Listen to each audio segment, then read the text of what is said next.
अस्सलाम वालेकुम एवरीवन। ये जो आपके साथ वीडियो ट्यूटोरियल शेयर करने वाला फॉर्म शेयर किया हुआ है उसमें चंद एक रिक्वेस्ट आई हैं। उसमें पहली रिक्वेस्ट ये है, please pointers are so confusing, please make a tutorial on them. So pointers के ऊपर फुल क्लास लेक्चर है। जो लेक्चर्स जो हैं वो तो रिपीट करना थोड़ा सा प्रॉब्लम पॉसिबल नहीं होगा, लेकिन मैं कोशिश करूंगा कि स्टिल अगर टाइम मिला तो इसको मैं एड्रेस एड्रेस कर लूँ। देन प्रोजेक्ट के ऊपर एक ट्यूटोरियल वीडियो जिसमें पता चल जाए कि आपने प्रोजेक्ट में करना क्या है। दिस इज इम्पोर्टेंट, इसके ऊपर आज की वीडियो में बेस करूंगा। और फिर एरेज पॉइंटर्स, ये सारे आपने टॉपिक्स लिख दिए हैं, तो इट वुड बी बेटर कि अगर आप किसी एक टॉपिक में कोई एक स्पेसिफिक चीज हो तो वो ज्यादा आसान होगा। अदरवाइज इनमें तो टाइम लगेगा अगर मैं इनके लेक्चर्स बनाना शुरू कर दूं। तो आज की वीडियो में मैं ये कवर कर रहा हूँ कि आपने प्रोजेक्ट में क्या करना है। ओके, सो प्रोजेक्ट की अगर आप फोल्डर को देख लें, जिस फोल्डर में सारी चीजें शेयर्ड हैं, तो इसमें आप देखें कि एक फाइल है companies dot T X T की, एक है portfolio dot T X T, project की डिस्क्रिप्शन फाइल है, प्रोजेक्ट सेल्फ एवेल्युएशन शीट है, और फिर एक स्टार्टर कोड के नाम से एक फाइल पड़ी हुई है। और ये आपके साथ जो गूगल के ऊपर, गूगल ड्राइव के ऊपर आपके साथ जो फोल्डर शेयर्ड है उसके अंदर, प्रोजेक्ट के अंदर ये सारा स्टफ मौजूद है। सो पहले प्रोजेक्ट डिस्क्रिप्शन पे चले जाते हैं। सो दिस डिस्क्रिप्शन में आपको अगर आप इसको देखते जाएं तो इसमें आपने डिफरेंट टास्क परफॉर्म करने हैं। सो पहला टास्क जो है वो उसमें load save stock market data. सो स्टॉक मार्केट का डेटा आपने लोड या सेव करना है। तो इसके लिए आपको इसके लिए आपको फाइल्स चाहिए। तो फाइलिंग अभी हमने कवर नहीं की, लेकिन जब हम पढ़ेंगे तब आपको ज्यादा अंडरस्टैंडिंग बनेगी कि आपने फाइल से कैसे डेटा रीड करना है और कैसे सेव करना है। तो लेकिन प्रोजेक्ट, इसका मतलब ये हरगिज नहीं है कि आपने प्रोजेक्ट आप स्टार्ट नहीं कर सकते।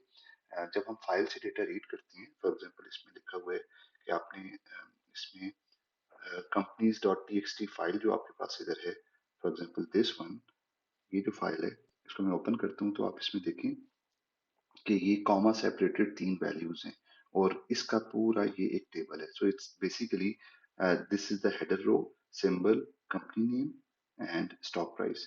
सो सिंबल इज ATRL, इस कंपनी का नाम है अटक रिफाइनरी लिमिटेड, और कॉमा सेपरेट करके इसकी प्राइस, करंट प्राइस जो है, जो सेव्ड प्राइस है वो 171.54 है। इसी तरह सेकंड कंपनी का सिंबल ये है, ये उसका कंपनी का नाम है, और ये उसकी स्टॉक प्राइस है। स्टॉक प्राइस ये होती है कि जो स्टॉक मार्केट में शेयर की प्राइस है, ये वो है। तो किसी भी स्टॉक मार्केट में एक कंपनी का फुल नेम होता है और एक उसका सिंबल होता है और एक उसकी स्टॉक प्राइस होती है, जो कि यहाँ पे करंट प्राइस नजर आ रही है। तो जब तक आपने फाइलिंग नहीं की हुई, तो you can just use this hard coded data. For example, company के सिंबल्स को आप एक एरे में डाल दें, कंपनी के नेम को एक और एरे में डाल दें, और कंपनी की प्राइस, जो इनकी प्राइसेस हैं उनको तीसरे, पैरेलल एरेज का कॉन्सेप्ट जो आपको पढ़ाया गया था उसको यूज करते हुए तीन की आप वैल्यूज ले सकते हैं। इससे बेहतर तरीका ये है कि आप मल्टी डायमेंशनल एरे एक बनाएं और उसके अंदर इनकी वैल्यूज को प्लेस कर दें। सो वो तो आपकी हार्ड कोडेड वैल्यूज होंगी, बेशक आप ये सारी 30 आई थिंक कंपनीज होंगी, तो 30 वैल्यूज अगर आप ना भी डालना चाहें तो आपको 5-7 वैल्यूज के साथ you can try with this. So ये आपकी स्टॉक मार्केट की सारी कंपनीज हम कंसिडर कर रहे हैं। So coming back to the project description, so आपने इसको 2D array is the ideal way, single dimensional parallel arrays is not the recommended way here. तो 2D array यहाँ पे अप्लाई होता है, यहाँ पे आप उसको 2D array में इसकी वैल्यूज को प्लेस कर दें। अब डेटा जब हम फाइल पढ़ेंगे तो फिर आप 2D array को लोड करेंगे, यूजर से इनपुट नहीं कराएंगे बल्कि इस फाइल से डेटा रीड कर लेंगे। लेकिन फॉर द टाइमिंग, जब तक हमने फाइलिंग नहीं पढ़ी हुई थी तब तक आपने जितना पढ़ा हुआ है उसके मुताबिक ही 2D array में एक ये सेट ऑफ वैल्यूज आप हार्ड कोड कर दें, लिख दें, यूजर से इनपुट नहीं करा रहे बल्कि लिख के आपने रख ली। ओके, सो इसमें फाइलिंग से रिलेटेड का टास्क है। सेकंड है शो स्टॉक मार्केट स्क्रीन। सो स्टॉक मार्केट स्क्रीन कौन सी होगी? बेसिकली आपके जो प्रोजेक्ट की, आपके इसकी आउटपुट है वो ये है। So this would be the output, this the first output. ठीक है, कि आपकी एक आउटपुट आएगी, इसमें आपने कलर्स का इस्तेमाल करें उसके बारे में इसमें लिखा हुआ है, ट्राई टू डू दैट। इसको बैकग्राउंड कलर कैसे चेंज करना है, येलो कैसे करना है। सो यहाँ पे ये मेन्यू आ रहा है, इसका ये टाइटल आ रहा है, और then you have an header row like before, जिस तरह आपकी टेक्स्ट फाइल में पड़ा हुआ है, stocks, company name, previous price, current price, high low, इसके बारे में अभी मैं आपको बताता हूँ। अच्छा, इसमें एक क्वेश्चन जो ऑब्वियसली आपके जहन में आएगा कि लाइंस कैसे ड्रॉ करनी है। तो आपने यूजर इंटरफेस में लाइंस ड्रॉ नहीं करनी, you can skip those lines, बस आपने इसकी टेक्स्ट आउटपुट क्रिएट कर देनी है, जिस तरह से आप सेट विड्थ के फंक्शन या मैनिपुलेटर यूज करते हुए इनको आपने शो करना है। सो रिमेंबर दिस कि जब आपको मैंने कहा सेट मैनिपुलेटर, तो यहाँ पे अगर आप देखें प्लस और माइनसेस भी आ रहे हैं ना, ये इस वाली स्क्रीन में, तो इसमें आपने प्लस और माइनस के लिए भी मेक श्योर करें कि ये सिंबल प्लस का जरूर आए if it is a positive value. तो ये आपने मैनिपुलेटर अगेन यहाँ पे यूज करने होंगे। ओके, सो यहाँ पे कलर, अगर ये प्राइस इंक्रीज हुई है किसी स्टॉक की तो ग्रीन हो जाएगा, और अगर किसी स्टॉक की करंट प्राइस से डिक्रीज हुई है तो वो रेड हो जाएगा। सो बेसिकली ये इनके कलर्स की मैनिपुलेशन हो रही होगी। अब अगर इस स्क्रीन को देखें तो इसको आपकी जो आउटपुट होगी ना, बेसिकली वो तकरीबन ऐसी होगी। फॉर एग्जांपल मैंने यहाँ पे पोर्टफोलियो डॉट टी पे तकरीबन वो आउटपुट जनरेट की है जो आपके प्रोग्राम के की स्क्रीन के ऊपर, कंसोल के ऊपर आउटपुट आएगी। तो यहाँ पे अगर आप देखें तो ये portfolio owner Bill Gates, so this is actually same as if I go to the description file, so portfolio name Bill Gates, ठीक है, and then stocks, company name, share, close, previous gain, loss, high, low, so ये वही वाली values इधर आ रही हैं। And then यहाँ पे मैंने मेन्यू नहीं डाला हुआ, बहरहाल इसमें होना चाहिए, यहाँ पे नहीं है, यहाँ पे होना भी नहीं चाहिए, फाइल के ऊपर हम राइट कर रहे हैं। सो देन ये वाले पोर्टफोलियो में, करंट पोर्टफोलियो में ये स्टॉक्स हैं, तो यहाँ पे आप देखें वही स्टॉक्स हैं, उनका नाम और ये वैल्यूज हैं, और इस तरह से ये डिस्प्ले हो रहा है। तो ये पोर्टफोलियो जिस तरह से दिखाई दे रहा है, इस तरह की आपकी स्क्रीन की आउटपुट आएगी। अच्छा, एक आध क्वेश्चन बच्चे ने, एक स्टूडेंट ने ये किया था कि आपका जो सी का कंसोल आउटपुट है, उसमें अगर ये कंपनी का नाम बहुत बड़ा हो जाता है तो सारी ओरिएंटेशन खराब हो जाती है, because it goes to the next line and that affects the output. So अगर आप ये देख लें कि विद इन वन स्क्रीन आपकी जो कंसोल की आउटपुट है, उसके एक स्क्रीन के ऊपर ऊपर आप फिक्स करने, एक लाइन पे आप कोशिश करें कि वो पूरा आ जाए। अगर कंपनी का नाम बड़ा है तो उसको बेशक आप कहीं पे थोड़ा सा कम कर लें। फॉर एग्जांपल इधर अगर मैंने oil and gas development company था तो मैंने उसको डेव कॉम्प एब्रीविएट कर दिए। तो ये अगर आप करना चाहें तो दैट इज अलाउड। ठीक है, तो इसके इस पोर्टफोलियो के ऊपर भी मैं मजीद डिस्कशन करता हूँ। तो यहाँ पे मैं आपको ये बता रहा था कि आपने इसका मतलब ये हो कि जो कराची स्टॉक मार्केट है, जब ये लोड होगी, जब आप प्रोग्राम रन करेंगे, तो इसमें एक्चुअली तो ये होगा कि ये जो कंपनीज डॉट टी वाली फाइल थी, दिस वन, इससे ये सारा डेटा इसने लोड किया, लाइक ATRL, अटक रिफाइनरी लिमिटेड, और उसकी ये प्राइस। तो दिस इज द प्राइस जो एक सेशन जब आप रन करेंगे उस सेशन की क्लोजिंग प्राइस थी। तो इसको ये अपडेट होती रहेगी। तो इससे क्या मुराद है कि इसका मतलब है, फॉर एग्जांपल यहाँ पे तो OGDC लिखा हुआ है, तो if I go to the same text file, OGDC को इधर से देख लेते हैं, ऑयल एंड गैस, तो इसकी development company 74.39। So of course यहाँ पे डिफरेंट वैल्यू है, सो मैंने सैंपल के लिए वो सिर्फ रखी थी, लेकिन आप PSO देख लें, फॉर एग्जांपल इट इज 147.42। ठीक है, तो PSO इधर अगेन नहीं है, कोई और कंपनी होगी, फॉर एग्जांपल अगर ये 150 है, सो this is the previous price that you have loaded from the text file, या आपने अगर जब तक फाइलिंग नहीं पड़ी तो हार्ड कोड जो वैल्यू की हुई होगी वो आ रही है आपके पास।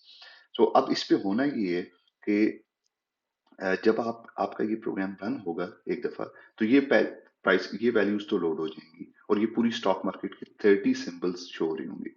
टोटल शेयर्स ट्रेडेड टुडे शुरू में 0 होगा, टॉप एडवांसर सिंबल नील होगा, टॉप डिक्लाइनर सिंबल नील होगा, बिकॉज अभी तो स्टार्ट हुए सेशन में। अच्छा, अब इसको आपने इसके ऊपर आपने इसकी फॉर्मेटिंग तो मैंने आपको बता दी इस तरह से आएगी, but then I have shared a starter code, तो इससे आपको थोड़ा सा आइडिया हो जाएगा कि आपने करना क्या है। So if I show you this code, तो यहाँ पे अगर आप देखें तो ये सिंपल सा एक कोड है, एक रीड्रॉ लाइव मार्केट या लाइव स्टॉक मार्केट जो है वो मैंने एक फंक्शन बनाया हुआ है, और इस फंक्शन को मैं रिपीटेडली कॉल कर रहा हूँ, और हर दफा जब मैं इसको कॉल करता हूँ फिर मैं गेट ch स्क्रीन को स्टॉप करता हूँ, और यूजर उस स्क्रीन को देखता है, और फिर मैं एक फंक्शन कॉल करता हूँ जिसमें दिस बिकम ये स्क्रीन क्लियर हो जाती है। जब क्लियर हो जाती है तो इसका मतलब है फिर कुछ होना चाहिए, फिर आप जब एंटर प्रेस करेंगे, फॉर एग्जांपल इसलिए करेंगे क्योंकि आपने यहाँ पे गेट सी एच किया हुआ, एंटर प्रेस किया, स्क्रीन क्लियर हुई, दोबारा इधर हम आए और रीड्रॉ मार्केट दोबारा हुआ। सो ये फंक्शन रीड्रॉ मार्केट क्या कर रहा है, इसमें डिफरेंट सिंबल्स हैं और इनको आपने फॉर्मेट करके शो किया होगा और हर सिंबल की प्राइस को रैंडम रैंडम वैल्यू आप असाइन कर देंगे और उसको डिस्प्ले करा देंगे। सो बेसिकली ये एक इस तरह से काम करेगा। अगर मैं इसको रन करके आपको दिखाऊं तो it would work like, of course ये बहुत मिनिमल सा कोड है, स्टार्टर कोड है, थोड़ा आइडिया देने के लिए कि आप सही डायरेक्शन में इस पे अपना प्रोग्राम जो है वो क्रिएट करें, लेकिन इसमें बहुत सारे फंक्शंस एग्जिस्ट करते होंगे। So if you look at this, तो सिंबल आ गया, प्राइस आ गई, पीएसओ है, उसकी करंट की प्राइस 154। ऑफ कोर्स ये मैंने रैंडम वैल्यू जनरेट की है, आपने प्रॉपर रैंडम वैल्यूज जनरेट करनी है, उसका इंटीजर पार्ट क्या है, फ्लोटिंग पार्ट क्या है, वो सारी डिस्क्रिप्शन उसमें लिखी हुई है। तो ये इस तरह से स्क्रीन आ रही है। फिर मैं एंटर प्रेस करता हूँ तो देखें आप वैल्यू चेंज होगी, फिर मैं एंटर प्रेस किया तो वैल्यू चेंज होगी। So with each enter we would say कि वैल्यूज चेंज हो रही हैं, ठीक है। तो हम ये वैल्यूज चेंज करते जा रहे हैं। सो मैं इसको एंटर प्रेस करते जाऊंगा तो होता ये है कि हर दफा स्क्रीन क्लियर होती है, एवरीथिंग वुड गेट क्लियर्ड, फिर वो रीड्रॉ फंक्शन कॉल होता है और उसमें नई रैंडम वैल्यूज आ जाती हैं। सो ये इस तरह से आपकी स्टॉक मार्केट अपीयर होती रहेगी जब जब आप एंटर प्रेस करेंगे। ओके, और जब आप एस्केप प्रेस करेंगे तो प्रोग्राम एग्जिट कर जाएगा। तो ये इस तरह का छोटा सा कोड आपके साथ ये शेयर कर दिया हुआ है। Okay, coming back to this, अच्छा यहाँ पे आपने इसमें ऑफ कोर्स फंक्शनैलिटी सारी आपने इसमें डालनी है। तो ये सारा डेटा लोड हो गया, ये ओरिजिनल प्राइस थी। अब अगली जो प्राइस है, जब आप एंटर प्रेस करेंगे तो next random value should not be like 150 है तो अगली वैल्यू 240 हो जाए या 1000 हो जाए, दैट इज नॉट अलाउड। आपने इसमें इंस्ट्रक्शंस को अगर पढ़ें तो इसमें लिखा हुआ है कि इसको आप पढ़ें कि किस तरह से वैल्यू चेंज होनी है whenever you press and enter. तो आपने मैक्सिमम वैल्यू चेंज जो है वो 15% हो सकती है किसी एक डे में। सो विच मीन्स के 15% से ज्यादा इंक्रीज नहीं हो सकती और 15% से ज्यादा डिक्रीज नहीं हो सकती। सो किसी स्टॉक की प्राइस जब आपने प्रोग्राम रन किया, अगर वो 100 है तो आप उसको प्रेस करते हैं तो 105 हो गया, तो ओके 5 इज अलाउड। तो इसका मतलब है आपने इंक्रीमेंट जो करना है that should not be more than 15% of the current price, और डिक्रीमेंट भी आपका 15% से कम नहीं हो सकता। तो आपने 115 हुआ, फिर आपने एंटर प्रेस किया, एक और रैंडम वैल्यू जनरेट हुई and that can only be between 115 and 85। सो उसके अपर और लोअर बाउंड के दरमियान होनी चाहिए। तो करते करते आपका 115 आ गया, उसके बाद आप एंटर प्रेस करेंगे तो अगली रैंडम वैल्यू 115 से ऊपर नहीं जा सकती, नीचे ही आ सकती है। सो इवन अगर आप ये करते हैं तो वैल्यू चेंज नहीं होनी चाहिए। सो एक तो ये टास्क इसमें आपने करना है। Then keep track of all shares bought sold in current session. So इसमें आपने ये करना है कि मिसाल के तौर पे यहाँ पे आप हैं स्क्रीन पे और यूजर जो है वो स्टॉक बाय करना चाहता है, तो वो स्टॉक बाय वाली पोर्टफोलियो वाली ऑप्शन इधर आएगी। अम, तो अगर मिसाल के तौर पे मैंने, ये बाद में इसको बताता हूँ मैं, अगर मैंने फॉर एग्जांपल 100 शेयर्स ओजीटीसी के बाय किए हैं, तो दैट मींस के करंट प्राइस अगर 150.23 है तो 150.23 मल्टीप्लाइड बाय 100 जो भी बनता है उतनी अमाउंट मेरे बैलेंस से कम हो जाएगी। ठीक है, सो इस बैलेंस से मेरे कम हो जाएगी, मेरा न्यू बैलेंस भी आ जाएगा और मेरे नंबर ऑफ स्टॉक्स जो हैं, अगर मैंने पीएसओ बाय किए तो वो 100 ऐड हो जाएंगे जो प्रीवियस स्टॉक था उसमें। पहले अगर था तो होंगे, नहीं था तो नहीं होंगे। अब ये डेटा कहाँ से आ रहा है? ये डेटा भी आपने शुरू में कुछ जीरो जीरो से स्टार्ट कर लें, फॉर एग्जांपल कोई इनिशियल बैलेंसेस को दे दें। तो लेकिन इसमें जब आप एक्चुअल प्रोग्राम, आपका जो फाइनल प्रोजेक्ट कंप्लीट होगा, वो उसमें ये होगा कि जब ये प्रोग्राम रन करेगा, पोर्टफोलियो जनरेट करने की एक ऑप्शन कोई होनी चाहिए जिसमें आपसे पूछा जाए कि आप इनिशियल बैलेंस कितना डाल रहे हैं और आपका नाम क्या है, और इनिशियल स्टॉक्स अगर आप कोई डालना चाहें तो शुरू में डाल देना, डालना चाहें तो बाद में भी ये ऐड स्टॉक वाली ऑप्शन इसमें होनी चाहिए इस पोर्टफोलियो में। और once it is provided by the user, उसके बाद ये डेटा आपका इस फाइल के ऊपर राइट हो जाया करेगा। सो नेक्स्ट टाइम जब आप इसको रीड करेंगे, प्रोग्राम को रन करेंगे, तो दोबारा ये कोई न्यू यूजर नहीं है, बिकॉज फाइल पड़ी हुई है पोर्टफोलियो डॉट टीएक्सटी की। इसी को रीड करेगा, इसका नाम लोड करेगा, इसके स्टॉक्स को लोड करेगा, इसके बैलेंस को लोड करेगा प्रोग्राम, और आपकी ये स्क्रीन पॉपुलेट हो जाएगी ऑलरेडी। ठीक है। अच्छा, यहाँ पे मैंने एक बात मिस कर दी कि जब प्राइस इंक्रीज या डिक्रीज होती है, तो अब आप ये देखें, आपने ये ट्रैक रखना है हर दफा कि करंट प्राइस तो ये थी ना जो लोड हुई थी फर्स्ट टाइम। अगर आपने एंटर प्रेस किया और अगली प्राइस आ गई मिसाल के तौर पे 151.8 तो इसका मतलब है प्रीवियस प्राइस से ये इंक्रीज हुई है। तो इसका मतलब ये हुआ कि आपने इसको ग्रीन कर देना है और इसको अप कर देना है। सो ये ग्रीन और अप एरो या ग्रीन करने वाली या कलर्स को यूज करने वाली ऑप्शन बोनस मार्क्स में आएगी। तो और अगर डिक्रीज हो रही है प्राइस करंट प्रीवियस प्राइस से, प्रीवियस वो नहीं मैं कह रहा जो कि लोड हुई थी, यानी कि ये जो अपडेटेड लास्ट प्राइस है, फॉर एग्जाम्पल 150 है उसके बाद 151 हो गया, उसके बाद हो सकता है 155 हो जाए। तो अगर अगली दफा आप करते हैं तो 155 से वो अगर 156 होता है तो that would be considered an increase. और जो जो जो लास्ट प्राइस थी उससे इंक्रीज या डिक्रीज के बारे में। तो ये ग्रीन और रेड होता रहेगा आपके हर एंटर प्रेस करने पे, ये ग्रीन और रेड होता जाएगा। और आपने ये भी ट्रैक रखना है हर स्टॉक के लिए कि जब आपने प्राइस प्राइस जो भी नई प्राइस आई है, आपने चेक करना है कि हाईएस्ट प्राइस से स्टॉक की तो नहीं आ गई। उससे अगर ज्यादा है तो आपने करंट प्राइस को हाईएस्ट पे पिक करना है। और आपने ये मेंटेन रखना है हाईएस्ट और lowest price of each stock. ठीक है, तो ये भी आपने एक चीज अपने पास स्टोर रखनी है। देन आपने एक और चीज में जो जिसका ट्रैक रखना है वो ये रखना है कि अगर हम कोई शेयर बाय या सेल करते हैं, फॉर एग्जांपल यहाँ पे इस स्क्रीन में देखें, तो ऐड स्टॉक, रिमूव स्टॉक। तो ये जितना भी ऐड और रिमूव का ऑपरेशन है, इसका मतलब ये है कि हम इतने नंबर ऑफ शेयर्स ऐड और रिमूव कर रहे हैं। तो वो आपने टोटल शेयर्स ट्रेडेड टुडे वो आप इधर यहाँ पे स्टोर कर रहे होंगे। इसी तरह अगर आप इसी स्क्रीन को देखें तो ये स्क्रीन चल रही है, आप एंटर प्रेस करते जा रहे हैं और सारा ये एक्टिविटी हो रही है। शेयर आप ऐड कर रहे हैं अपने पोर्टफोलियो में, डिक्रीज कर रहे हैं, बैलेंस ऐड कर रहे हैं, बैलेंस रिमूव कर रहे हैं। और जब भी आप एंटर प्रेस करते हैं तो ये वैल्यूज चेंज ज्यादा कम और ज्यादा हो रही हैं। तो ये तो लाइव डेटा शो हो रहा है। और ये प्रीवियस प्राइस थी, ये करंट प्राइस आ गई, और मैक्सिमम अभी तक कितनी हुई है किसी एक स्टॉक की, और मिनिमम कितनी हुई थी ये आप नोट कर रहे हैं। तो एट द सेम टाइम आपने एक और चीज नोट करनी है कि इस वक्त तक टॉप परसेंटेज इंक्रीज किसकी हुई है। तो ये तो इसकी अपनी आपस की बात थी ना कि 151 का हाईएस्ट ये था, लोएस्ट ये था। तो you should keep track of के आज के दिन फॉर एग्जांपल अगर स्टॉक की प्राइस स्टार्ट हुई थी ओजीडीसी की 140 से स्टार्ट हुई थी और करंट प्राइस 151 है, तो इसका मतलब है इसकी इंक्रीज जो है 140 से 150 करंट प्राइस तक जाने की, अ, वो कितनी इंक्रीज है। It's not between two enter presses. Enter जब आप दो दफा प्रेस करती हैं, ये आपने ये नोट रखना है कि जब आपने प्रोग्राम स्टार्ट किया तो इस that would be treated at one session, एक सेशन के तौर पे उसको ट्रीट किया जाएगा।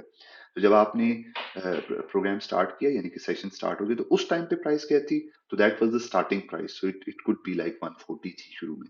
अब उसके बाद आप एंटर प्रेस करते गए और ट्रेडिंग होती गई ट्रेडिंग तो नहीं हुई, यानी कि अपडेट्स आ रही हैं, प्राइसेस इंक्रीज डिक्रीज हो रही हैं। तो इसका मतलब ये हुआ कि at some stage it is now 151, तो आप कह रहे हैं 140 से 151 इस स्टेज पे हो चुकी हुई है। तो इसका मतलब है ओजीडीसी का शेयर कितने परसेंट इंक्रीज हुए, so you should keep track of that thing. इसी तरह आपने पीपीएल के शेयर का भी देखना है। इसी तरह आपने सारे जितने भी ये स्टॉक्स हैं सब की परसेंटेज इंक्रीज और सब की परसेंटेज डिक्रीज को अपने पास मेंटेन रखना है। तो इसका मतलब ये हुआ कि probably you will have another array जिसके अंदर परसेंटेज इंक्रीज और percentage decrease of every stock would also be held. अच्छा, अब आपने यहाँ पे ये जो चीज करनी है टॉप परसेंटेज एडवांसर सिंबल, तो आपने ये अब देखना है कि वो जो आपका पूरा एरे था जिसमें आपने परसेंटेज इंक्रीज सबकी की है, तो हर टाइम पे ये भी नजर आ रहा हो कि यानी कि हर दफा एंटर प्रेस करते हैं तो उसमें रेट इंक्रीज और डिक्रीज का हो रहा है। तो हमें ये पता लगना चाहिए एट एवरी स्टेज के इस वक्त कौन सा शेयर की प्राइस सबसे ज्यादा परसेंटेज टर्म्स में इंक्रीज हुई है और किसकी सबसे कम किसकी सबसे ज्यादा डिक्रीज हुई है। तो ये मेंटेन हो रहा होगा।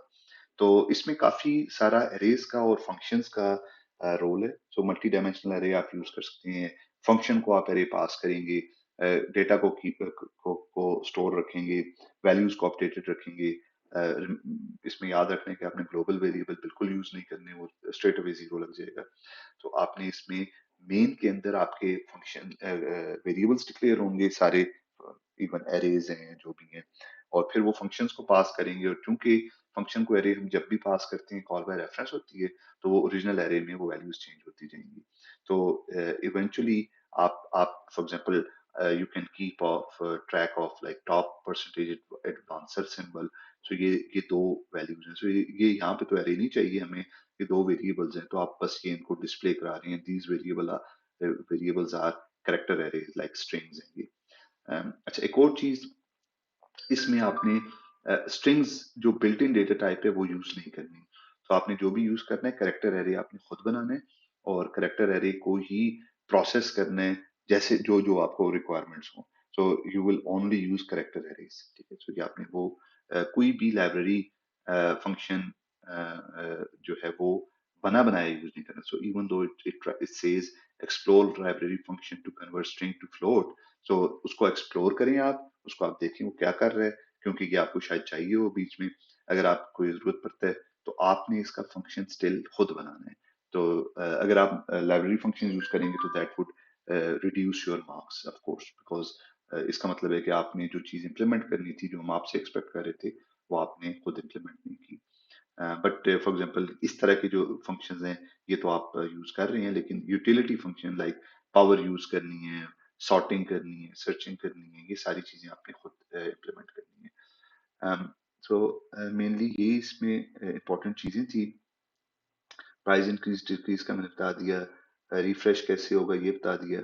ओके, तो ये वाली जब स्क्रीन शो हो रही है तो ये आपको नजर आ रही है। इस स्टेज पे अगर आप ए प्रेस कर देती हैं तो स्टॉक ऐड होगा। स्टॉक ऐड करने का मतलब ये है कि जो इस वक्त करंट यूजर है बिल गेट्स है, तो इसने अपने ये जो करंट एग्जिस्टिंग स्टॉक्स हैं पीएसओ, लकी, एचपीएलएन, ओजीडीसी, इसमें कोई और नया स्टॉक ऐड करना है। सो जब आप एक नया स्टॉक ऐड करें तो वो इस स्क्रीन से भी की प्रेस पे ट्रिगर हो सकता है, और इस स्क्रीन से भी एड स्टॉक ट्रिगर हो सकता है। तो डिपेंड करता है कि आप अभी ये स्क्रीन शो कर रही हैं या ये कर रही हैं। अभी आप कैसे करेंगे, इस स्क्रीन पे अगर आप शो अपडेट करते हैं तो that is for enter show portfolio, P press करेंगे तो ये स्क्रीन आ जाएगी। तो ये स्क्रीन आ गई। अब ये स्क्रीन शो अपडेट जब करेगी तो ये हमें उस मार्केट को शो अप नहीं कर रही, लेकिन हमारे जो अपने पोर्टफोलियो में चेंजेस आ रही हैं उनको सिर्फ शो कर रही है। तो गेन और लॉस हमारा हमारा जो गेन और लॉस है उसके हिसाब से ये बताएगा फिर। Then add stock, remove stock, add money to account और विदड्रॉ मनी, ये सारी चीजें इसमें आपने इम्प्लीमेंट करनी है। यहाँ से अगर हमने वापस इसमें एक मिसिंग है ऑफ कोर्स, अगर हम वापस जाना चाहें मेन मार्केट की स्क्रीन पे, तो यहाँ पे एक और होना चाहिए की होनी मेन्यू में एक और ऑप्शन होनी चाहिए कि we should go back to the main menu. अच्छा, यहाँ पे अगर इन मेन्यू की आप ऑप्शन देखें तो try using switch and do while and functions and arrays and strings and everything, ठीक है। जितना कुछ पढ़ा है उन सारे कॉन्सेप्ट्स को आपने इधर यूज करना है। सो मेन्यूज के लिए हमने बात की थी, switch is is the right kind of structure, decision control structure, जिसको आपको यूज करना चाहिए। और उस स्विच के अंदर जो केसेस बनेंगे तो वो उस केस में सिंपली आपने क्या किया होगा, एक फंक्शन कॉल की होगी। फॉर एग्जांपल अगर स्विच है कि अगर इफ यूजर एक केस बनाया कि अगर आर यूजर ने प्रेस किए, आर प्रेस किए, तो उस आर के केस में आप क्या करेंगे, रिमूव स्टॉक का एक फंक्शन होगा वो कॉल कर रहे होंगे, और वो सारी एक्टिविटी कर रहा होगा कि किसी वैल्यू किसी एरे में से किसी चीज को डिलीट कर रहा है, उसमें इंसर्ट कर रहा है, जो भी कर रहा है। एरे का साइज कितना होना चाहिए यहाँ पे फिक्स्ड ही हमने फिलहाल रखा हुआ है, बिकॉज हम डायनामिक एरेज को ज्यादा फोकस नहीं कर रहे। ओके, ये हो गया। देन थोड़ा सा ये इसमें अप एरो और डाउन एरो के लिए किस तरह आपने क्या यूज करना है वो बता दिया। यूजर पोर्टफोलियो मैंने आपको बता दिया है, this should be possible load and store user portfolio.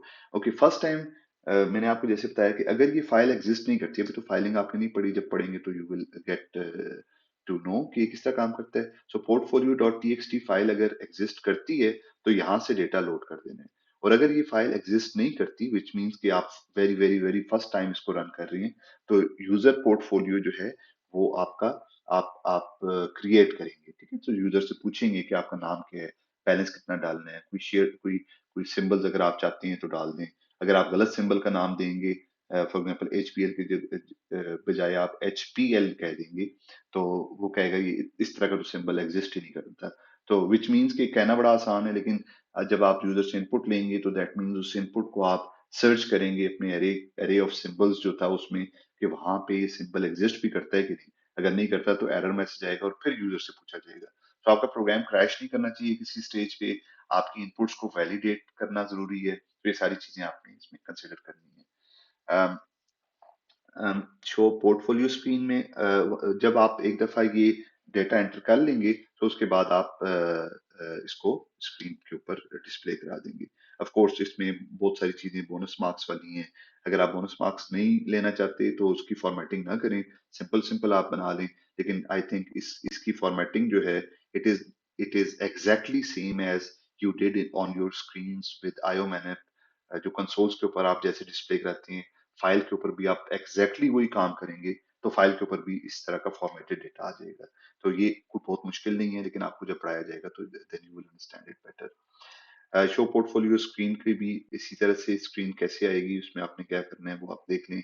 Add stock क्या करेगा, सो इससे बैलेंस ऑफ कोर्स कंज्यूम हो रहा होगा। रिमूव स्टॉक से आप सेल कर रहे हैं, इसका मतलब है जब भी सेल करेंगे तो बैलेंस आपका इंक्रीज होगा, करंट प्राइस आपको मिल जाएगी, आपका करंट बैलेंस इंक्रीज हो जाएगा, और नंबर ऑफ शेयर्स जितने ट्रेड हुए हैं वो आपकी मेन स्क्रीन के अंदर यानी कि इस स्क्रीन के अंदर आ जाएगा। टोटल शेयर्स ट्रेडेड में जितना आपने बेचे हैं शेयर्स या जितने बाय किए हैं, बाय और सेल दोनों केस में ये ऐड होता जाएगा। तो ये एक इंक्रीमेंट आपने साथ साथ रखना है। ऐड विदड्रॉ मनी इसमें आ गया। Okay, so this was all about project execution या वर्किंग जो आपसे एक्सपेक्टेड है। इसमें एक चीज ये है कि चंद स्टूडेंट्स वर आस्किंग मी कि यार रूब्रिक का क्या काम है, तो आपने इसको ना इसका प्रिंट आउट लेके जिस दिन आप डेमो देने आएंगे, याद रखेंगे अगर आपने डेमो मिस कर दिया तो आपका प्रोजेक्ट में जीरो लगेगा। तो इसलिए आपने डेमो जरूर अटेंड करना है। इन केस ऑफ इमरजेंसी या कोई ऐसी चीज होती है तो जो आपके एलोकेटेड स्लॉट है उससे पहले आपने विद वैलिड प्रूफ आपने जरूर बता देना है, अदरवाइज आपको किसी किस्म की कोई कंसेशन नहीं दी जाएगी। ओके, रूब्रिक में ये है कि आप इस पेज का प्रिंट आउट लेके आएंगे और अपना नाम, रजिस्ट्रेशन एंड क्लास सेक्शन लिख के ले आएंगे, और ये आपने सबमिट करना होगा अपने अपने एवेल्युएटर को। तो जो भी एवेल्युएटर आपको एवेल्युएट कर रहा होगा, 15-20 मिनट का, 25 मिनट का आपका डेमो होगा। इसको लाने से पहले आपने इसको फिल कर देना है कि आपने लोड स्टॉक मार्केट डेटा जो रिक्वायरमेंट्स दी गई हैं 10 मार्क्स के, अगर आपने इसको इम्प्लीमेंट किया तो अपने आप को 10 नंबर दे दें। अगर आप समझते हैं कि आपने इसको 100% नहीं इम्प्लीमेंट किया एंड यू थिंक कि यार इसमें कमी बेशी है और बस किया है लेकिन 100% नहीं है, तो इसमें आप इसको अपने जितना मुनासिब समझते हैं वो मार्क्स दे दें। ऑफ कोर्स अगर एवेल्युएटर को 10 10 10 हर जगह पे नजर आएंगे तो वो एक बड़ा बैड इंप्रेशन आएगा कि आप जाहिर बात है आप ये जो नंबर कह रहे हैं इसको हम फिर रिकन्फर्म करेंगे। तो फॉर एग्जांपल अगर आप मुझे आके कहते हैं कि मैंने ये वाली चीज 20 मार्क्स आपने लगाए होंगे, बट जब मैं इसको आपसे वाइवा करता हूँ या मैं कोड देखता हूँ और मुझे ये नजर आता है कि आपने जो ये किया हुआ है ये तो आपने बिल्कुल बिल्कुल सब बेसिक सा किया हुआ है, जो लिखी हुई रिक्वायरमेंट है आपने तो वो भी फुलफिल नहीं की, तो इसका मतलब है कि आपने फेयर मार्किंग अपनी नहीं की। और अगर आपके में उस केस में अगर आपने अनफेयर मार्किंग अपनी की, तो अगर मैं समझता हूँ कि इसमें आपके 14 मार्क्स आने चाहिए, तो मैं आपके 3 4 नंबर तो इस बात पे काट लूंगा कि आपने अपने आप को 14 15 दे देते, 16 दे देते तो जायज था। 20 क्यों दिए? 20 इज समथिंग वेरी परफेक्ट। तो मैं आपको 10 नंबर इसमें से दूंगा। तो अगर आप फेयर मार्किंग करेंगे तो हो सकता है आपको 15 16 17 भी मिल जाए, लेकिन ये आपने ख्याल करना है, एक तो फेयर मार्किंग अपनी करनी है। सेकेंडली, किसी ऐसे ऐसे टास्क के ऊपर आपने अपने आप को मार्क नहीं करना जो आपने खुद नहीं किया हुआ या किया नहीं हुआ। ऑफ कोर्स कोई किसी और का टास्क आपके प्रोजेक्ट में होना ही नहीं चाहिए। तो अगर मिसाल के तौर पे आपने इधर 10 लिखा हुआ है तो दैट मीन्स कि इस फंक्शनैलिटी के ऊपर मैं आपसे क्वेश्चंस करूंगा, और उसमें आपको I will try to figure out कि आपने खुद किया है कि नहीं। अगर आपने नहीं किया तो फिर आपका डिपेंड करता है वो लिखा हुआ है रूब्रिक में कि किस बेसिस पे आपकी डिडक्शन होगी। फॉर एग्जांपल कि अगर आपको मैं एक टास्क दिया, आपने सिमिलर कोड थोड़ा सा लिखा पर गलती के साथ, तो आपके पूरे प्रोजेक्ट में सिर्फ एक चीज को चेक करने पे ही मैं -50% कर दूंगा। तो टोटल जितना भी स्कोर आपका बन रहा है उससे -50% हो जाएगा, यानी कि हाफ हो जाएंगे मार्क्स। तो मैं इस चीज का ख्याल नहीं करूंगा कि ये सारे जो हैं आपने तो एक ही में किया बाकी तो सारे ठीक थे, तो it would be like sample. ठीक है, तो कहीं पे भी आप पकड़ेंगे तो that would cost you 50% marks. और एट टाइम्स इस तरह भी हमने देखा है कि स्टूडेंट्स जो हैं वो किसी से आउटसोर्स करके किसी और से बनवा के समझ के आ जाते हैं प्रोजेक्ट, एंड ऑफ कोर्स जब हम उनको टास्क देते हैं तो उनको एग्जैक्टली पता ही नहीं होता कि वो क्या किया जाए, स्टोरियां सुना रही होती हैं बट कोड के अंदर चेंजेस करने के वो काबिल नहीं होते। तो इस तरह की सिचुएशन अगर एवेल्युएटर ने देखी, जब मैं कहता हूँ मैं, दैट मीन्स कि हम 6 एवेल्युएटर्स होंगे, उनमें से कोई भी सबके लिए इंस्ट्रक्शन होंगी, so everybody would be treating the students in a similar way. तो अगर आप बिल्कुल कुछ नहीं कर सकते तो दैट वुड मीन कि आपने प्लेजरिज्म किया है या आपने किसी से बनवाया है और आपको नहीं आता। तो उसमें अगर आपके अदरवाइज 10, 20, 30 मार्क्स भी आ रहे हों जो आप कर सकते हैं, लेकिन आप वो भी लूज कर लेंगे। तो इसलिए इट इज इम्पोर्टेंट जितना आपको आता है, जैसा आता है, खुद करें और खुद करके सही इवेल्युएशन करके। ऐसी कोई चीज अगर आपने इसमें इवेल्युएट कर दिया कि ओके मैंने ये किया, मुझे इसमें 10 में से 7 नंबर, but then when I try to ask questions और आप नहीं कर सकते, तो दैट मीन्स कि आपने झूठ बोला, तो that you will lose marks there. तो अगर आपने नहीं किया हुआ तो इट्स ओके, ना करें। 110 मार्क्स का जिसने नहीं किया हुआ, जिसने 80 मार्क्स का कर दिए, तो वो भी ठीक है। तो मतलब आप अपने आप को उतने ही नंबर दें जितने बनते हैं। अच्छा, फिर बोनस मार्क्स जो हैं, of course these bonus marks are granted only if your project fulfils basic requirements. तो ये एक्सपेक्ट नहीं करना कि आप मिसाल के तौर पे कलर्स करके आ जाते हैं, जैसे इधर था use text and background colour, so ये यहाँ पे कोड आपका 10 नंबर, आपको 10 नंबर मिल जाएंगे। आपका प्रोजेक्ट तो चलना चाहिए ना। तो पहली चीज ये है कि प्रोजेक्ट में कोई चीज कर रही हो काम, उसके बाद आप बोनस के ऊपर फोकस करें। सो पहला आपका जो जो टास्क होना चाहिए, अपनी प्रोजेक्ट की रिक्वायरमेंट्स को फुलफिल करें, उसके ऊपर बोनस होती है।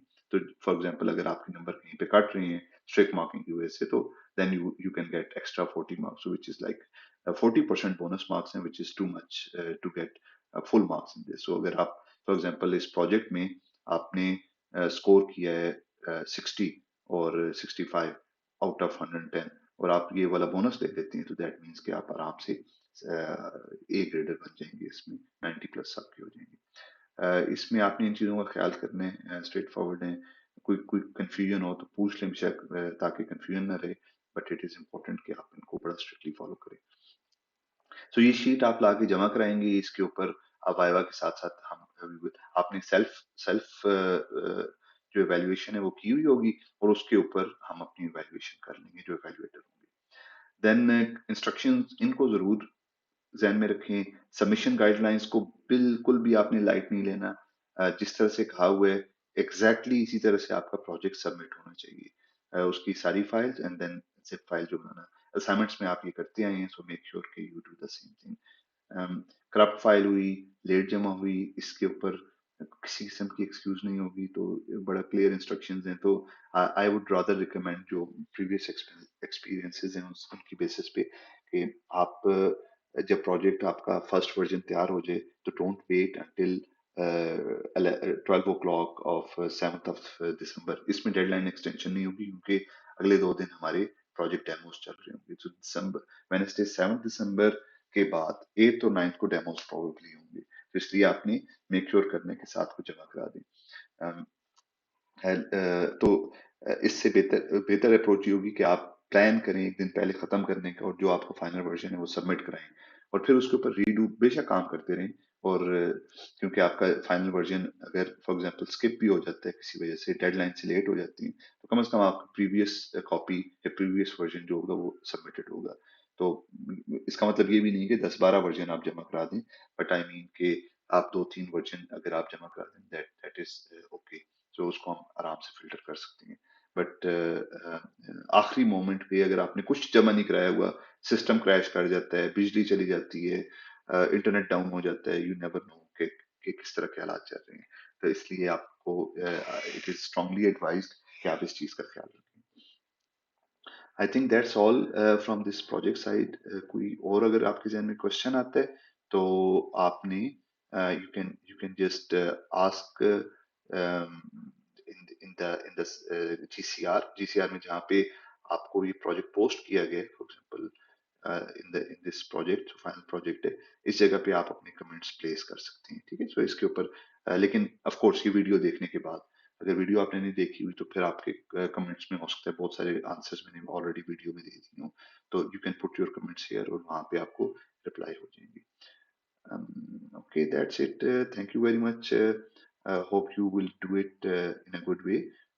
ये प्रोजेक्ट जो है ऑफ कोर्स देखने में आपको शायद उस तरह ना लग रहा हो, लेकिन इसके जो काफ़ी ज़्यादा इसके अंदर टास्क हैं करने वाले, सो वीकेंड को स्पेंड करें, काफ़ी सारा टाइम आपका लगेगा।